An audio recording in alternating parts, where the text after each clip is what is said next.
All right, let's talk about something that every single one of us deals with. That battle against ourselves. You know what I'm talking about. Self-sabotage. It's that invisible force that somehow manages to hold us back from the very things we say we want most. I mean, have you ever had that feeling? It's so frustrating. You've got a goal, a dream, heck, even just a simple task to do. And somehow, you end up doing the exact opposite of what you need to succeed. It's like you're flooring the gas pedal and pulling the emergency brake at the exact same time. And that feeling, that has a name. It's being stuck. And believe me, if you feel this way, you are so far from alone. This is an incredibly common part of being human, and it can creep into every part of our lives, our jobs, our relationships, you name it. In fact, get this. According to research that speaker Mel Robbins shared, a full 1/3 of Americans feel dissatisfied with their lives right now. Just let that sink in. That's over 100 million people who feel like something is just off. Now, there are lots of reasons for that for sure, but a huge piece of that puzzle is our own self-sabotaging behavior. So what even is that, really? Okay, so let's get clear on what we're actually talking about when we say self-sabotage. This isn't just, having a bad habit. It's a real, clinically recognized pattern of behavior. The official definition, according to Psychology Today, is basically any action that creates problems in your daily life and gets in the way of your long-term goals. Think about that for a second.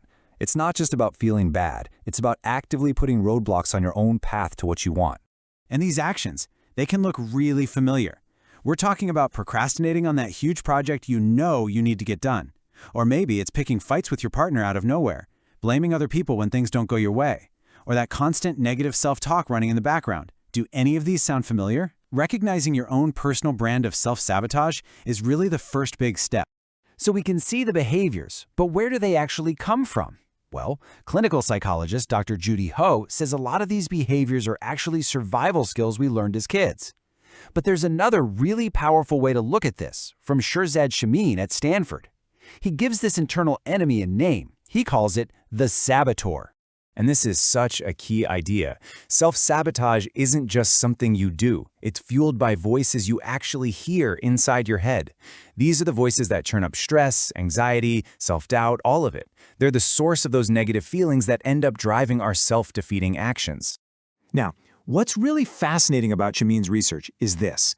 He found that while there are different kinds of saboteurs, they all work for one main boss, the judge. This is the universal one. We all have it. It's that inner critic that just beats you up when you make a mistake, and it's the voice that keeps you up at night worrying about a million things that might go wrong. And of course, the judge doesn't work alone. No, it's got a whole crew of accomplices, and each one has its own special way of messing things up for you. We've got the controller, the avoider, the pleaser, just to name a few.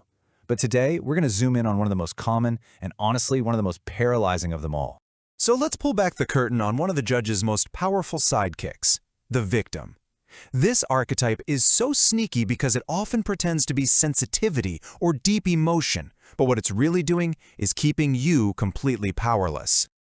Okay, here's the game plan for the victim saboteur. It uses big emotional reactions to get attention. It plays the martyr, to make other people feel guilty, and it is always focused on what's wrong, building this whole poor me story.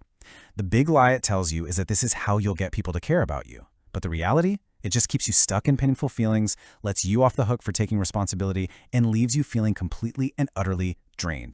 Okay, we've named the enemy, we've looked at its playbook. So now for the most important part. How do we actually fight back? This is where we make the big shift from just understanding the problem to actually doing something about it. Because being aware is great, but it's pretty useless without a strategy. So the saboteur's #1 weapon is shame. And the researcher Brené Brown draws this absolutely brilliant line in the sand. Guilt is the feeling, I did something bad. It's focused on your behavior and it can actually push you to change. But shame? Shame is the feeling, I am bad. It's an attack on who you are and it is completely paralyzing. So step 1 in disarming your saboteur is learning to separate what you do from who you are. You are not your mistake.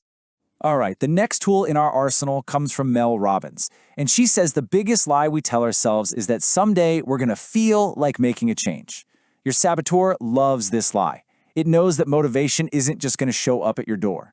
Waiting to feel like it is pretty much the perfect way to stay stuck forever. So if you can't wait for motivation, what are you supposed to do? You make it happen with action. And that's where Mel Robbins' 5-second rule comes in. It's simple.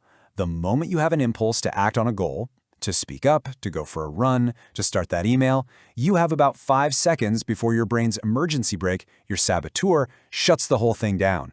By counting backwards, 5, 4, 3, 2, 1, and then physically moving, you literally interrupt that sabotage pattern and force yourself to act. It's an amazing, simple way to hijack your own brain back.